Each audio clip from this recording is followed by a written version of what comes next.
Assalamualaikum warahmatullahi wabarakatuh. Perkenalkan, saya Wahyu Paramadiati dari UVT SMA Negeri 1 ini kelas 9E nomor urut 30. Di sini saya akan mempresentasikan pengolahan bahan pangan hasil peternakan dan perikanan. Ada pula tujuan pembelajaran sebagai berikut. 1. Dapat menyebutkan olahan makanan hasil peternakan dan perikanan menjadi makanan. 2.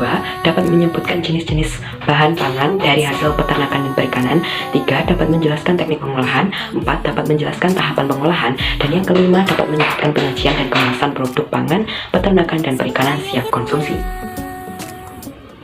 Nah, apa sih itu pengolahan?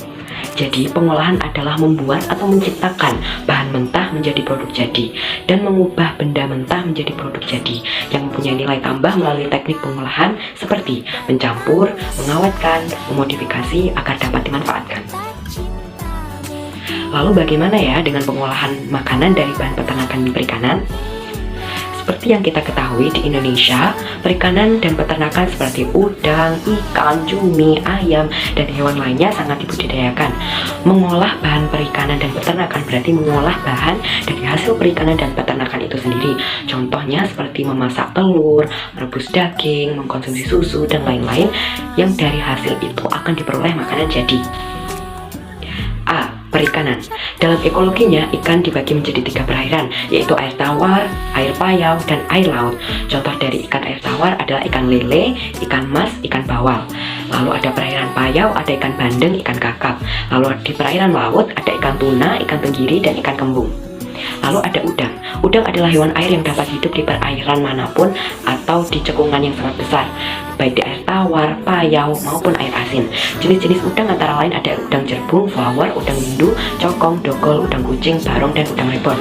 Lalu ada cumi. Cumi adalah sekelompok hewan jenis moluska yang hidup di laut. Cumi-cumi memiliki 3 jenis, yaitu sotong, jarang, dan blakutak. Bagaimana dengan rumput laut ya? Rumput laut adalah alga mikroskopi yang hidup di perairan, layaknya alga lainnya. Rumput laut tak memiliki akar, batang, dan daun sejati.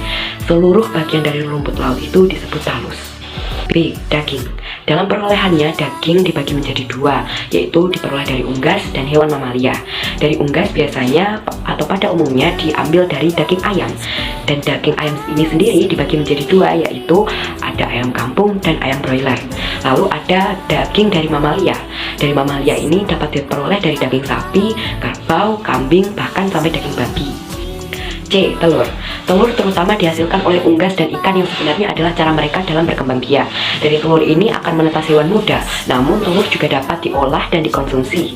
Jenis telur ada beberapa, yaitu ada telur ayam kampung, telur broiler, telur itik, dan telur puyuh.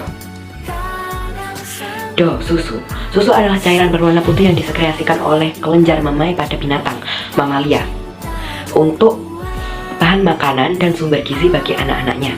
Olahan dari susu biasanya menjadi produk keju, mentega, susu kental manis, susu bubuk, dan ice cream. Ada beberapa tipe susu berdasarkan lemaknya, yaitu ada susu murni, susu kurang lemak, susu rendah lemak, susu bebas lemak, atau susu skim. Ada metode pengolahan. Di sini ada 5 metode pengolahan, yaitu merebus, melunakkan atau mematangkan bahan makanan dalam cairan air, kaldu, santan, atau susu dengan temperatur 100 derajat Celcius. Lalu ada mengukus. Mengukus adalah memasak bahan makanan dengan uap panas dari rebusan air yang ada di bawahnya dan bukan makanan atau masakan yang menyentuh air yang menghasilkan uap. Lalu ada menggoreng. Menggoreng adalah metode memasak dengan cara memasukkan bahan makanan ke dalam minyak panas. Lalu ada membakar. Membakar adalah metode masak bahan makanan dengan cara dibakar langsung di atas bara api. Lalu ada memanggang atau metode memasak bahan makanan dengan menggunakan udara yang dipanaskan sehingga bahan yang dipanaskan mendapat udara panas dari segala arah. Lalu di sini ada tahapan pengolahan. Tahapan pengolahan yang pertama adalah identifikasi kebutuhan, menganalisis kebutuhan pengolahan pangan berdasarkan kondisi lingkungan, kelas, kelompok, keluarga saat ini. Untuk ide atau gagasan perencanaan produk pengolahan pangan. Ide atau gagasan membuat rencana atau merancangkan suatu pembuatan pengolahan pangan sesuai dengan hasil identifikasi kebutuhan.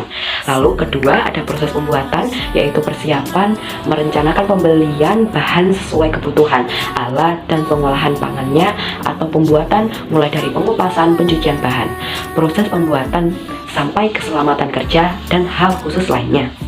Lalu ada pengemasan seperti ada wadah penyajian dan wadah kemasan, estetika dan kesehatan.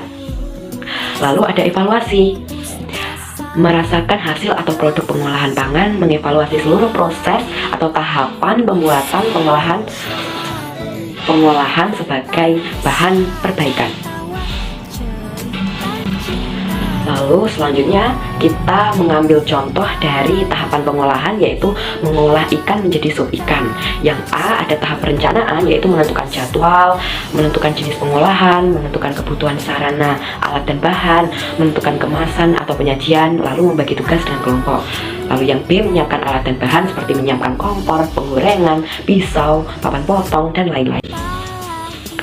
Lalu ada proses pembuatan. Yang pertama contohnya adalah membersihkan ikan, potong menjadi 3 bagian, kemudian lumuri dengan garam dan jeruk nipis, diamkan sekitar 15-20 menit. Yang kedua mengiris bumbu. Yang ketiga menumis bawang merah dan bawang putih sampai harum, kemudian tambahkan bumbu-bumbu lainnya. Yang keempat membuat air kaldu sebagai penambah rasa. Yang kelima memasukkan tumisan bumbu-bumbu ke dalam air kaldu yang sudah mendidih. Yang keenam memasukkan daun bawang yang sudah dipotong-potong. 7 masukkan daun kemangi untuk menambah cita rasa sop ikan. Lalu ada penyajian. Sop ikan kakap menggunakan mangkuk akan lebih enak disajikan pada saat masih panas. Penambahan jeruk nipis sesuai selera membuat sop lebih segar disantap dengan menggunakan nasi ataupun tanpa nasi. Lalu evaluasi diakhiri dengan pengolahan ikan perairan Payau. Silahkan uji masakan kamu dengan mempersilahkan guru dan temanmu untuk mencobanya. Buatlah catatan evaluasi tentang masakan kamu sebagai bahan perbaikan. Lalu ada tujuan pengemasan. Tujuan pengemasan antara lain ada 1. Melindungi makanan dari benturan, cuaca, mikroorganisme dengan pemilihan material. Yang kedua menjadi daya tarik dan pembeda dari berbagai jenis merek. Yang keempat informasi mengenai makanan tersebut seperti nama, merek, berat, komposisi, isi makanan harus jelas. Lalu ada jenis kemasan. Jenis kemasan di sini dibagi 3, yaitu kemasan primer, sekunder, dan kemasan tersier. Kemasan primer adalah kemasan yang berhubungan atau kontak langsung dengan produk makanan. Ukurannya relatif kecil dan biasa disebut dengan kemasan eceran. Yang kedua adalah kemasan sekunder atau kemasan kedua yang berisi sejumlah kemasan primer. Dan yang ketiga adalah kemasan tersier, yaitu kemasan yang diperuntukkan sebagai kemasan transport atau distribusi apabila makanan akan dikirim ke tempat lain. Lalu ada faktor-faktor. Nah, faktor yang pertama adalah sanitasi atau higienis. Yang kedua, faktor pengemasan dari cita rasa. Yang keempat, warna dan tekstur. Yang kelima adalah alat dan kemasan. Sekian presentasi dari saya. Ada kurang lebihnya, mohon maaf. Billahi taufiq wal hidayah. Wassalamualaikum warahmatullahi wabarakatuh.